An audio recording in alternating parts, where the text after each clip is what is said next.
It all started with pork and chives. Well, not just pork and chives. There was ginger, sesame oil, a splash of soy, and that thing my grandmother called knowing when enough is enough, which I now understand is basically intuition with a garlic aftertaste. I had packed my usual lunch in a glass container with a snapped-off plastic lid that didn't quite seal anymore. 8 dumplings, 4 steamed buns, and 1 tiny jar of chili crisp. Homemade too, naturally. My cubicle sat 3 rows from the window, 2 paces from the communal printer, and precisely under the one air vent that somehow amplified food smells. By 12:03 p.m., my little pork parcels had become the unofficial fragrance of the East Wing. "You're making us all hungry," Dave from accounting chuckled as he walked by. He said it with a smile, but also with that "I'm not really joking" tone. I offered him 1 dumpling. He declined, which is fair, but lingered near my desk just long enough to sniff again. See, I didn't mean to become that person, the one with the strong-smelling lunches. But I couldn't help it. Ever since my mom taught me how to fold dumplings with a spoon and a bottle cap, it's been a kind of therapy. You take something messy, seal it shut, and give it 10 minutes in a steamer until it becomes something comforting, something whole. But in my workplace, wholeness had to be pre-approved. It was fine at first. People made jokes. I played it off. A couple of folks even asked for recipes, although they never really followed up. But then came the day when, halfway through a particularly juicy bite, I noticed Janice from HR walk by twice in 3 minutes. On her third lap, she didn't make eye contact, just dropped a folder on my desk and said flatly, "We should chat at 3." Now, if you've ever been told "we should chat" by HR, your blood pressure probably spiked just reading that. Mine did. I nodded like it was nothing and proceeded to eat the rest of my lunch in paranoid silence. At 2:59, I knocked on the frosted glass door with a clammy fist. Inside, Janice was waiting with her practiced neutral face, the one that said, "This is serious, but also, I've done yoga today." "We've received feedback," she began, folding her hands, "about your food." I blinked. "My food?" "Specifically, the frequency of your cooked-from-home meals. And the scent." "I'm sorry, the scent," I asked, trying to keep my voice light. "There have been comments that it's pervasive." For a split second, I wanted to say, "Oh, like the Axe body spray in the men's bathroom," but I didn't. Growth. "We're not banning personal meals," she added quickly, "but we do encourage employees to be mindful of shared spaces. You might consider cold meals, or eating in the break room." "The break room? You mean the tiny dungeon with the broken vending machine and a single plastic chair? Where moldy Tupperware goes to die?" "Sure, Janice. Sure." I nodded, smiled, and left without making a scene. But my dumpling dreams, slightly crushed. Still, I wasn't about to stop. Maybe scale back. Maybe eat at odd hours. Maybe pretend I liked quinoa bowls. But the next day, I brought a salad. And the day after that, a wrap so dry it squeaked against my teeth. Nobody noticed. And that oddly stung more than the meeting with HR. Because when I brought dumplings, I mattered. Even if it was in an "oh wow, what is that smell" kind of way. But I wasn't done. Not even close. See, I had this idea. Not quite revenge, more like a culinary encore. The next Friday was Casual Friday. Dress code relaxed, spirits a little looser. I decided to test the waters. I sent a cheeky email to a few coworkers, just the cool ones, titled "Forbidden Lunch Club. One time only, don't tell Janice." 12 o'clock sharp, 6 of us gathered around my desk. I brought dumplings, pork and chive again, and a small thermos of miso broth because, balance. I even brought little paper boats so people didn't have to use their hands. Dave from accounting tried 1, then 4. He kept saying, "Why isn't this in a restaurant?" Which was flattering, if mildly dramatic. At 12:15, someone unexpected walked over. The CFO. He didn't say a word, just stared at the dumplings like they were contraband. I offered him 1. He took 2, chewed slowly, then nodded once and walked away without a word.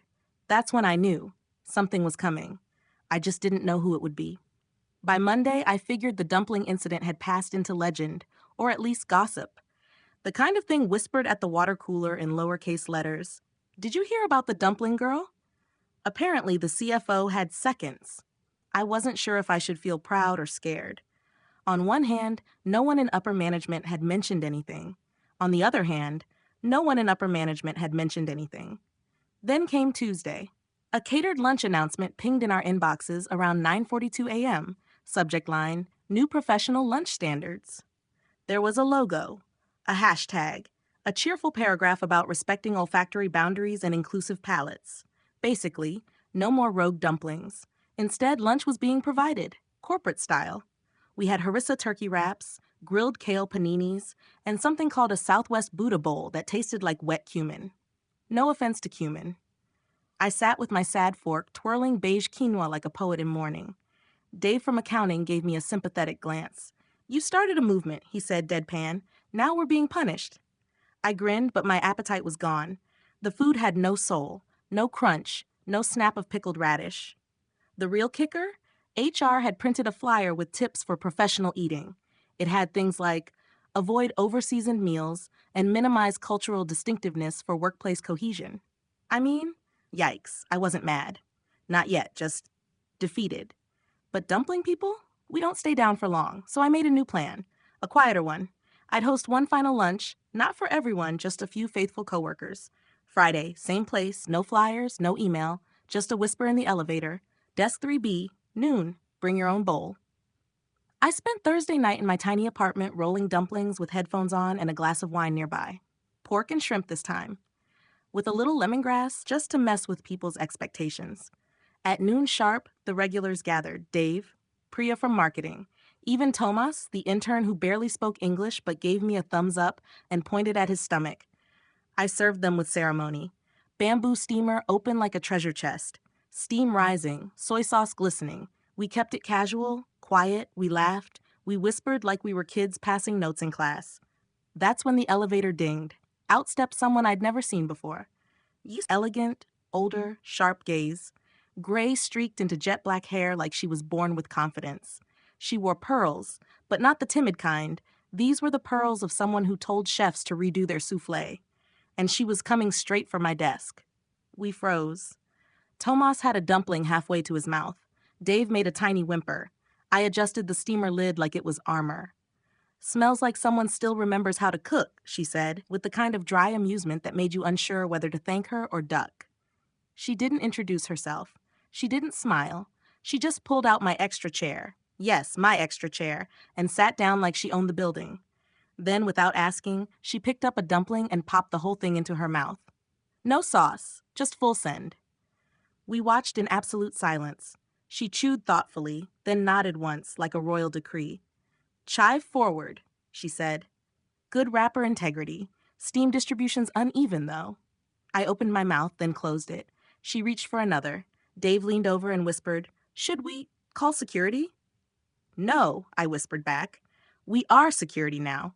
She ate 3 dumplings, slowly, thoughtfully, like she was inspecting them for a jewel rating. Then she stood up, smoothed her jacket, gave me a long, unreadable look. Fold tighter on the left seam, she said, and walked away. It wasn't until she reached the elevator that Tomas mumbled, She eat like my grandmother. Who was that? Priya asked. We didn't find out until the next morning. The internal company newsletter featured a grainy photo from a charity gala. There she was, standing next to the CEO. Caption, Chairwoman Lin Zhao, mother of our CEO and former executive chef of the Beijing Trade Commission. I spat out my coffee. Oh no, I muttered. Dave walked by my desk holding a donut. You're in danger, girl. But I wasn't afraid. Not really. Because she'd eaten 3. And only criticized one detail. That's not insult. That's mentorship. I went home that night and made a double batch, just in case she came back. She didn't come back the next day, or the day after that, but the office didn't quite feel the same. People passed my desk a little slower. Some looked like they wanted to ask something, but chickened out. Others just smiled and gave me awkward thumbs-ups, which I interpreted as, we saw the dumpling queen, and we fear her. Friday rolled around again, and I decided not to host anything. No secret lunches, no steamy unveilings. Just me, my spinach sandwich, and a suspiciously quiet inbox. At 2:07 p.m., my Slack pinged. A message from an unfamiliar name, L. Zhao, external, short, polite, terrifying. Do you have 10 fingers and a clean kitchen? That was it. No greeting, no punctuation beyond the question mark. Just pure cryptic energy.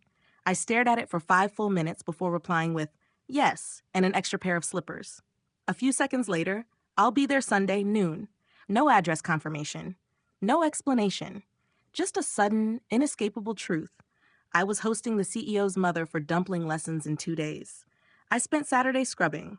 Every surface. Twice. I reorganized my spice rack. I re-seasoned my wok.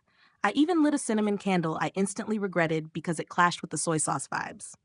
Sunday arrived like a test you forgot to study for. At 11:59, I was pacing. At 12:01, there was a knock. I opened the door and there she was. Lin Zhao in tailored linen and silent judgment. She brought nothing but a scarf and a bag that clinked suspiciously. When I reached for it, she waved me off and said, "You need." I observe. Okay then. We moved into my tiny kitchen, which felt even tinier with her in it. She pulled her hair into a perfect bun without a mirror, looked around once, and said, "No garlic press, good."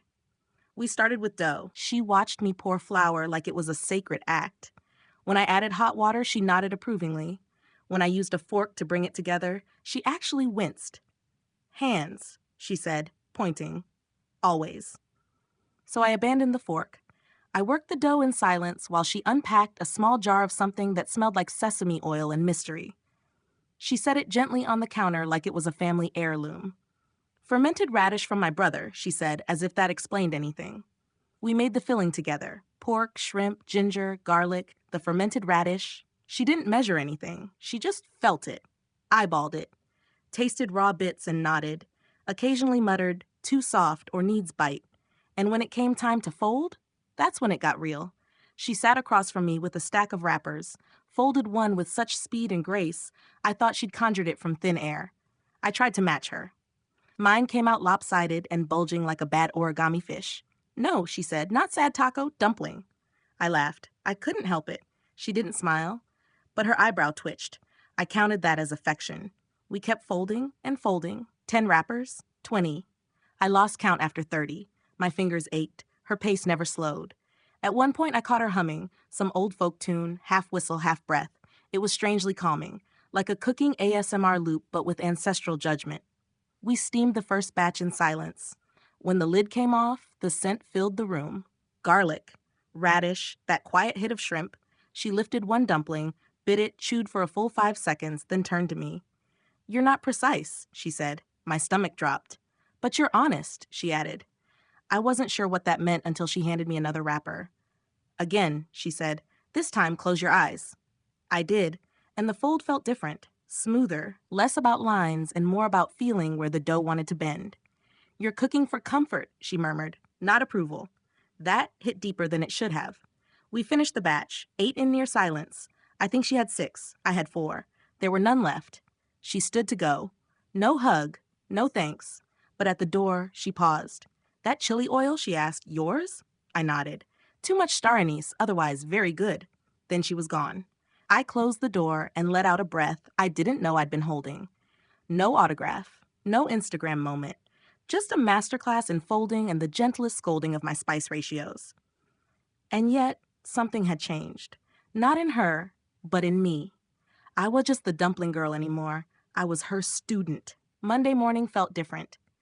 I walked into the office like I wasn't just another mid-level project coordinator with a 3-year-old laptop and a chair that squeaked when you leaned too far to the left. I walked in like a woman who had folded dumplings under the watchful eye of Lin Zhao and lived to tell the tale. I didn't plan to say anything to anyone. What would I even say? "Oh, hey, your CEO's mom popped by my apartment for a folding tutorial." No biggie. But corporate has its own way of leaking secrets. At 10:14 a.m., I received a calendar invite. No sender listed. Subject line, "Lunch with leadership today." No body text, just the location, the executive floor boardroom. At first, I thought it was a mistake. I hovered over the decline button like it might save my life. But curiosity wins every time, doesn't it? I clicked accept. By noon, I was sweating through my shirt and regretting every life choice that led to this moment. I considered hiding in the bathroom or under my desk. I even messaged Dave, me, "If I disappear today, avenge me." "Did you finally snap and microwave fish?" Worse. "Oh God, boardroom, pray for me." I took the elevator to the top floor, my hands clutching a tote bag that now felt absurdly out of place. The boardroom was bigger than my apartment. Floor-to-ceiling windows, a long table that could seat 12 ambitious millionaires or 24 interns with dreams. And sitting at the head of the table? Lin Zhao. Pearl earrings, slate gray blazer, eyes like she already knew my search history. Next to her, the CEO himself, Simon Zhao, who looked very much like a man who'd rather be on a yacht, but had somehow found himself at a lunch meeting with his mother and a slightly trembling employee. Sit, Lin said. Not please sit. Just sit. I sat. She opened a sleek black box sitting in front of her. Inside were 10 perfectly arranged dumplings, my dumplings, the pork shrimp lemongrass ones, tied with a tiny string of green onion. I didn't even know how she got them. Did she save Sunday's batch? Did she make her own based on my method? She nudged the box toward her son. He picked one up with the caution of someone disarming a trap. He took a bite, chewed more, then blinked. These are excellent, he said, surprised like it hurt him to admit it. Lynn didn't look at him. She looked at me. Tell him what you told me, she said. I froze. Which part? The part about honesty. Right, that. I cleared my throat.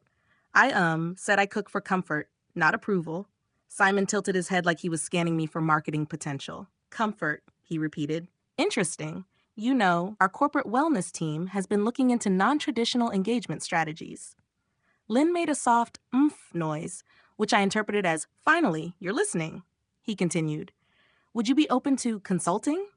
I blinked. Consulting? We have a company wellness initiative.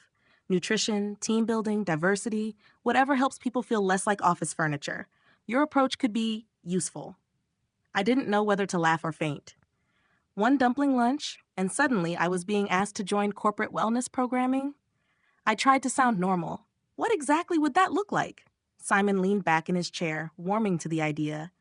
Maybe a small series of internal events, cooking demos, lunch and learns, maybe even a recipe ebook for onboarding packets. Lynn looked vaguely bored. She'd clearly had this idea 3 weeks ago. But me, I was stunned. Me, the girl who once spilled fish sauce on her keyboard, now being offered a new role, culinary consultant, inside a tech company. I opened my mouth to respond when Lynn cut in, as crisp as a cleaver. Only if she's allowed to season properly. Simon raised an eyebrow. No branding restrictions? No branding, she snapped. No beige meals. No pretending white pepper is enough. Simon looked amused. You two really bonded over dumplings, huh? She folds like someone who's been ignored too long, Lynn said. That makes the best kind. That line hit harder than I expected, because she was right. I had spent years playing small, apologizing for smells, flavors, culture, making my food quieter, my clothes plainer, my laughter softer. I had always thought professional meant invisible. But this moment felt like someone flicking on a light I didn't know was off. I'll do it, I said, surprising even myself, as long as I get to write the recipe names. Simon smiled. Deal. Lynn stood up and offered me her hand. Her grip was firm and warm, like holding the handle of a well-worn wok. As I left the boardroom, she said one final thing. Next Sunday, my kitchen. We're doing pan-fried. I nodded. Should I bring chili oil? Of course, she said. But no star anise this time. You were warned. The first internal event was scheduled for a Wednesday afternoon, which, as anyone in corporate life knows, is the absolute emotional dead zone of the week. Too far from the weekend to feel hopeful, too far from Monday to still be angry. The perfect moment, I guessed, to serve dumplings. I was given the cafeteria annex, half kitchen, half forgotten storage room, and a time slot just after the big quarterly budget meeting, which meant a captive audience of stressed-out employees looking for any excuse to chew their feelings. They called the session, Folding in Wellness, Comfort Food for the Corporate Soul. I didn't write that title. Marketing did. But I did insist on the subtitle, No Beige Allowed. They gave me an apron with my name embroidered on it, which was both flattering and slightly terrifying. They also gave me 2 interns to help prep ingredients, both of whom had clearly never touched raw shrimp and wore gloves like they were performing surgery. Still, I powered through. I had my portable steamer, my little folding station, and a playlist I snuck past IT called Lo-Fi Dumpling Beats. And then, one by one, they arrived. People from all departments. Legal, sales, IT, even someone from finance who looked like they hadn't smiled since the market crash of 2008. They stood in a loose semicircle, holding paper trays and looking deeply confused. I smiled and welcomed them like I hadn't spent the night before spiraling about whether dumpling folding would be more humiliating than karaoke. Hi, everyone, I said, channeling my best calm YouTuber voice. If you're here for spreadsheets, you're in the wrong room. If you're here to fold some emotional support food, you're right on time. A few chuckles, one audible sigh of relief. We started with basic folds. Half moons, little pleats, no pressure. I explained that dumplings are like people. A little awkward, sometimes overstuffed, occasionally leaky, but generally trying their best to hold it together. I demonstrated one. The group followed, hands clumsy but eager. I had just finished helping someone fix a collapsing dumpling when I saw him, Simon Zhao, CEO, at the back of the room. No entourage, no camera, just him, holding a napkin and looking slightly out of place in a suit next to someone wearing a hoodie that said, "Wonton in a million." He didn't say anything, just watched. I handed him a wrapper and a tiny spoon without a word. He hesitated, then stepped forward and started folding. It was a disaster, a total structural failure. His dumpling looked like it had survived a minor explosion. I said gently, "That one might need extra steam time." He smiled like a man not used to being gently roasted in public. "You make this look easy," he muttered. "Only because I've folded about 40,000 of them in my lifetime," I replied. "That, or I'm a dumpling savant. Jury's still out." By the end of the session, everyone had at least one dumpling in their tray. Some looked beautiful. Some looked like meat-filled pillows. One looked like it might try to escape the steamer. But no one cared. They were laughing, together, across departments, across job titles, and that's when I realized something. This wasn't just about food. It was about permission. Permission to bring your whole self to work, your weird self, your seasoned self, your I put garlic in everything self. Simon stayed until the last person left.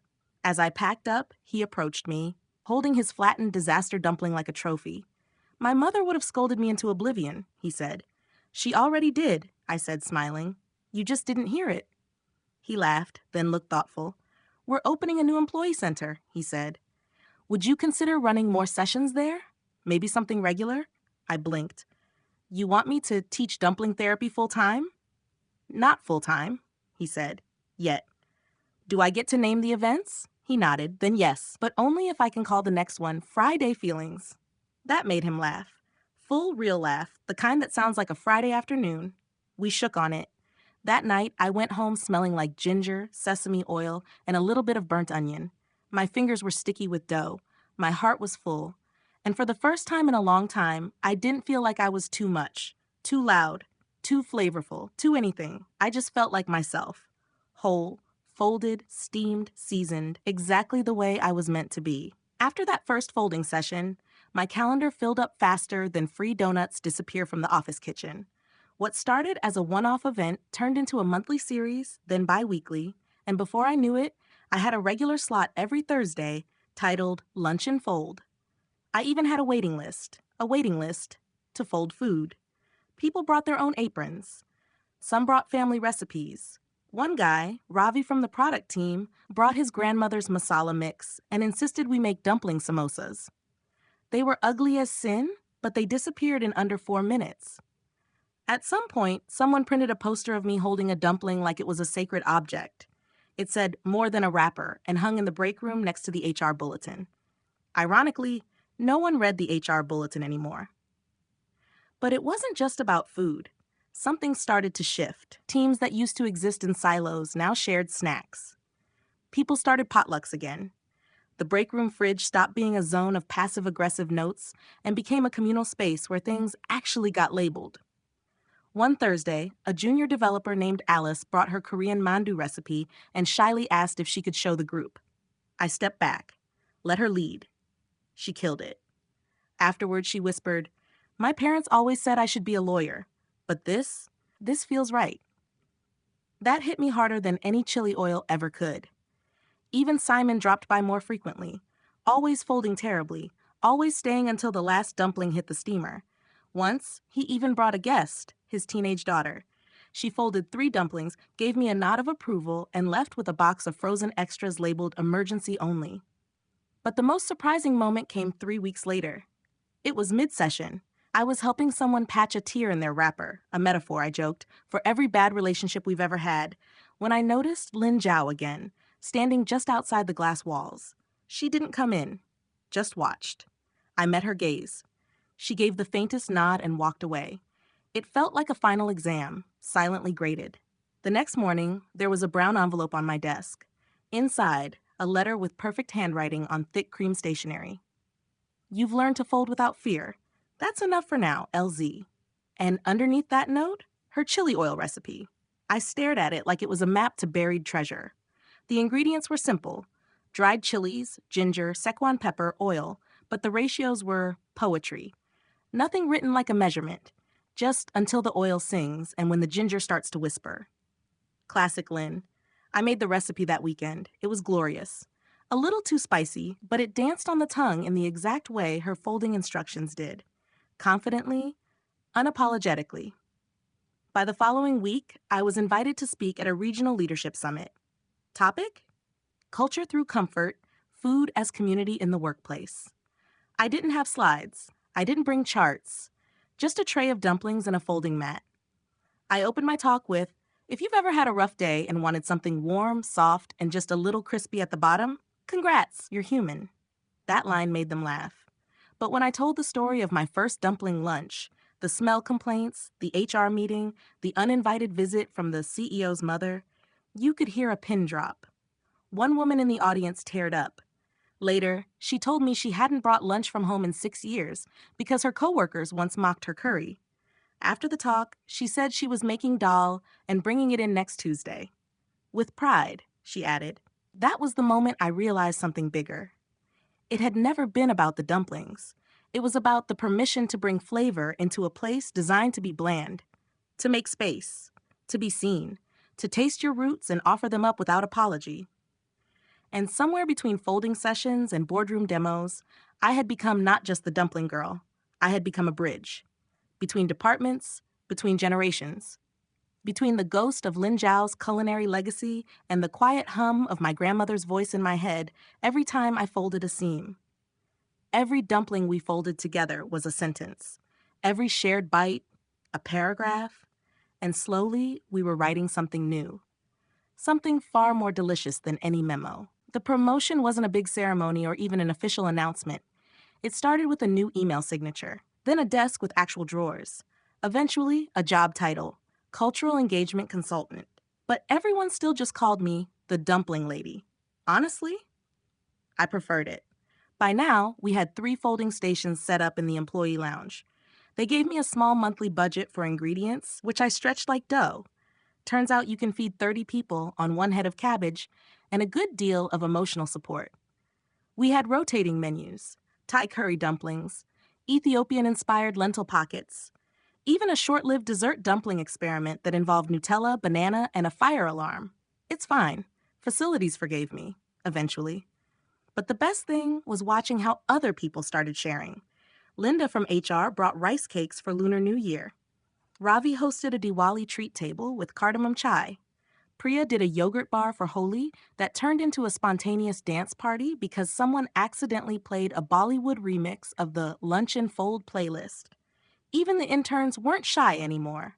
One of them hosted a Nigerian jollof rice showdown. Another baked ubi-filled buns that made the finance team emotional. Not even kidding. 2 of them cried, probably from nostalgia, possibly from the purple food coloring. One Tuesday, Simon walked in holding a paper wrap package and said, I've brought something from my childhood. It was a Cantonese-style steamed pork bun, slightly overproofed, slightly misshapen. He handed me one and said, I made it with my daughter. I took a bite. It was not good, a little tough. The filling needed more scallion, but I smiled and said, tastes like memory. He laughed. Exactly what she said. We shared the rest with the staff, even the tough parts, and it hit me then. This wasn't just food anymore. It was feedback, collaboration, vulnerability, but with vinegar and soy on the side. We were building something. 1 dumpling, 1 potluck, 1 shared lunch at a time. I got invited to speak at other companies, some tech startups, 1 law firm that served emotionally safe sandwiches. Don't ask. I always brought ingredients with me. I never used slides. Just showed people how to pleat, how to pinch, how to laugh when the dough split open anyway. Sometimes people cried. At a folding session in Seattle, a woman told me she hadn't cooked since her grandmother passed, but folding that day made her feel less alone in the world. That stayed with me. Back at HQ, our little folding empire expanded. We launched a recipe portal. Every employee could submit their own comfort dish. It was called the Lunch Legacy Project. Lin Zhao wrote the foreword. It was one sentence long. Food is the only feedback you never forget. That line ended up on posters, on mugs, on a t-shirt worn by the CFO during a company retreat. He paired it with an apron that said filler not killer. It became an inside joke. I started mentoring younger staff not just in food, but in how to hold their ground without losing their flavor. We talked about resumes and recipes, office politics and papaya salad, sometimes all at once. One night, while cleaning up after a folding event, I sat with Alice, the same intern who led the Mandu session months earlier. She looked at me and said, "Do you ever miss your old job? The actual, work part?" I thought about it. The spreadsheets, the quarterly targets, the endless meetings about meetings. "No," I said, smiling. "I think this is the work." She nodded, like she understood something unspoken. Later that night, as I walked home, a strange thought came to me. What if the legacy I leave behind isn't a promotion or a project, but a recipe? One that gets passed from hand to hand, wrapper to wrapper, folded with care, and served warm, just when someone needs it most. It was a rainy Thursday when Lin Zhao returned. No warning, no email, just her, standing in the middle of the employee lounge, arms crossed, pearls immaculate, watching someone try to fold a dumpling with entirely too much filling. "Too much ego," she said flatly, gesturing at the poor, overstuffed parcel. The room froze. Even Ravi dropped his dough roller. She turned to me as if no time had passed. "Pan-fried lesson, now." I wiped my hands on my apron, nodded like this wasn't wildly intimidating, and guided her to the stovetop. We'd done steamed, we'd done boiled, but pan-fried? That was an art form, and Lynn was Picasso with a spatula. She pulled a small cast-iron skillet from her tote bag. Of course she had one. Then she set it down like a sacred relic and pulled out a small container of what looked like lard infused with scallion oil. Everyone stood back. I handed her a dumpling. She rejected it instantly. "Folds too loose. This one we use for demonstration." She placed it in the skillet, pressed down gently, added water, and covered it. "This," she said, "is how you create tension. Steam meets oil, opposites cooking together, like good coworkers." The sizzle filled the room. The aroma, crispy bottom, chewy wrapper, ginger rising with steam, wrapped around everyone like a cozy threat. By the time she lifted the lid, there was silence. The dumpling had a perfect golden lace skirt, a crunchy layer of starch that looked like it had been airbrushed by angels. She sliced it open. The filling glistened. People audibly gasped. Then she handed me the spatula. "Your turn." No pressure, right? I placed the dumplings, added the oil, the water, the lid, timed it by instinct, peeked once, regretted it, peeked again, slightly better. Finally lifted the lid, praying to every ancestor I had. The skirt wasn't perfect. A little uneven. One corner torn, but it held. She examined it like a jeweler with a loupe. "Passable," she said, which, from Lin Zhao, was basically a standing ovation. Then, out of nowhere, she turned to Simon, who had just entered and was clearly trying to look casual. She gestured to the skillet. "You," she said, "fold, now." He froze mid-step. "Me?" "You are not exempt from the process." He rolled up his sleeves and stepped forward like a man headed to trial. His fold was ambitious, wrinkled, oversized. He tried to fix it, made it worse. "Confidence, not panic," Lynn scolded. "Dumpling senses fear." The room chuckled, nervously. Simon pressed it down in the pan. When it was done, he presented it like a sacrificial offering. Lynn took a bite, chewed slowly. Then, to everyone's shock, she nodded. "Your best so far." Simon beamed, like he'd just been knighted. The crowd clapped, and just like that, Lynn became an unofficial part of the team. People started asking her questions. She answered with sharp one-liners that somehow felt like wisdom. Someone asked, "Do you ever write your recipes down?" She said, "No, you taste with your memory. If it fades, you make it new." That line hit me so hard I almost dropped my tongues. After that session, Lynn stayed. Not long, but long enough to watch people clean up, package leftovers, chat like family. She pulled me aside before leaving. "This place is different now," she said. "Better?" She nodded. "Flavored." I smiled. You think they're ready for Xiaolongbao next month? She raised an eyebrow. You think you're ready? To Che. She stepped toward the elevator. You've built something? She said. Is it good? She paused, looked around, took in the laughter, the steam, the smells of chive and soy and possibility. It's edible, she said with a smirk, then softer. It's lasting. And then she was gone, just like that, leaving behind a skillet, 2 jars of pickled mustard greens, and the lingering scent of someone who understood flavor wasn't just about food, it was about presence. I turned back to the room. Someone had started a dumpling folding race. 2 engineers were competing, folding so fast the wrappers looked like paper shurikens. The CFO was timing them with a kitchen timer shaped like a radish. This wasn't just a food session anymore. It was a culture. And somehow, I was at the center of it. Not the loudest, not the highest ranking, but the one who folded without fear. I should have known the email would come eventually.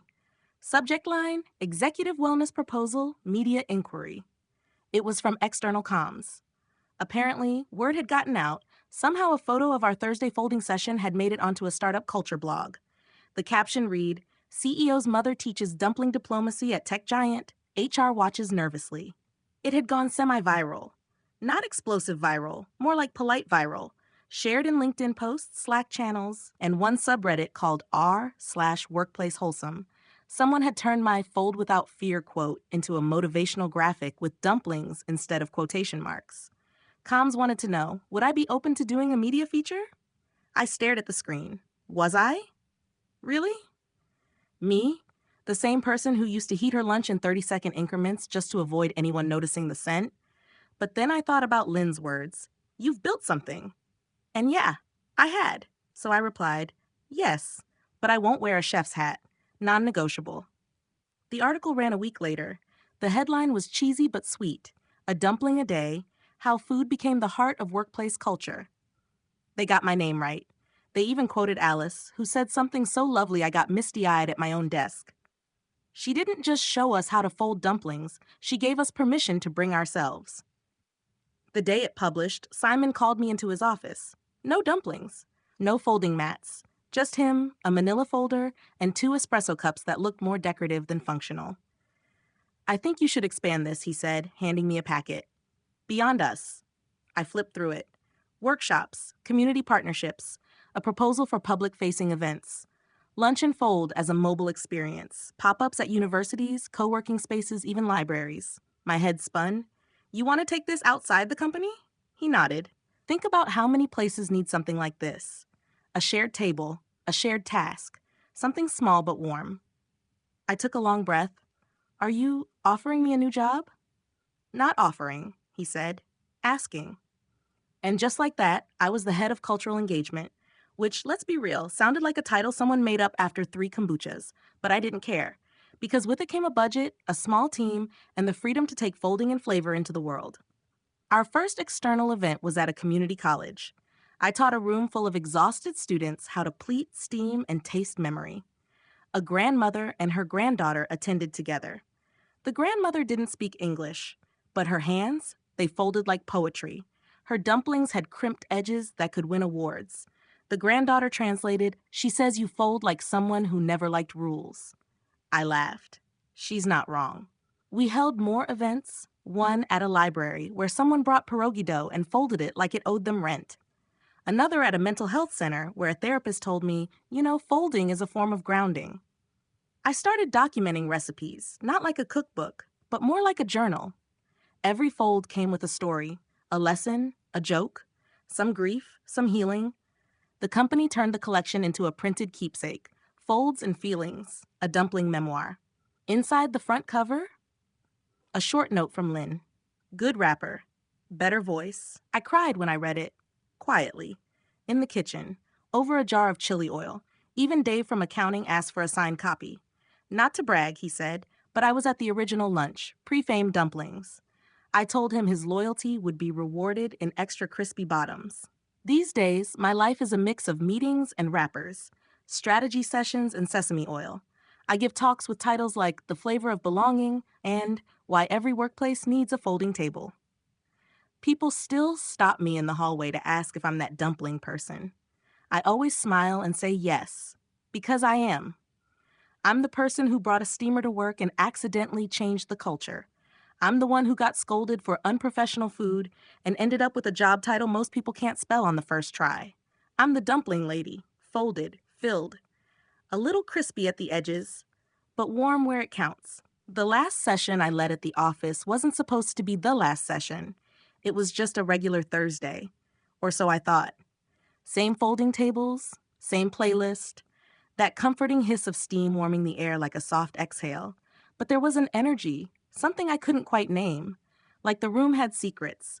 I figured maybe it was just one of those days where everyone needed a little extra chili oil.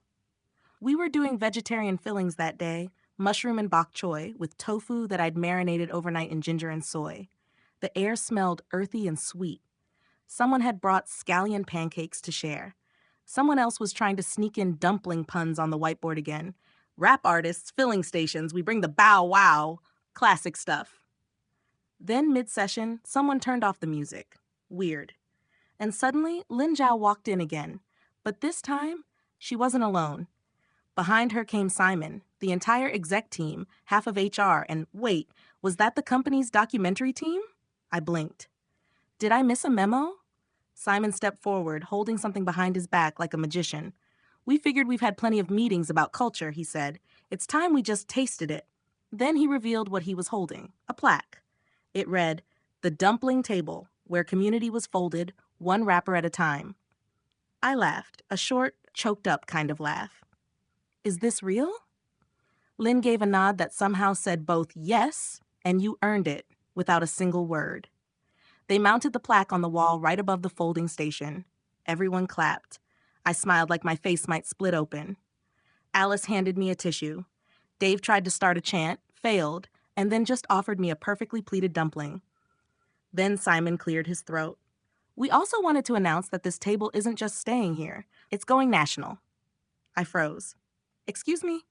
We're officially launching Fold Without Fear, a nonprofit culinary initiative focused on community, workplace engagement, and cultural heritage. You'll head it. Full support, full creative freedom. Oh, and full travel budget. I couldn't speak. Lynn leaned in, eyes dancing. Time to teach the world what flavor really means. I stood there, dumpling in hand, staring at the people who once called my lunch unprofessional, now calling it a movement. It was surreal. It was warm. It was deliciously absurd. And in that moment, I knew something for sure. Food wasn't just what brought people together. It was what let them stay themselves, loudly, lovingly, and unapologetically, in a world that tried to wrap everything in beige. So yes, I took the job. I packed my apron, my steamers, and Lynn's chili oil recipe, and I set out to fold dumplings across the country. In schools, in offices, in shelters, in parks. Everywhere people needed a reminder that belonging didn't have to be bland. It could be spicy, crunchy, steamed, pan-fried. It could taste like memory. And all it took was a wrapper, a filling, and a pair of willing hands.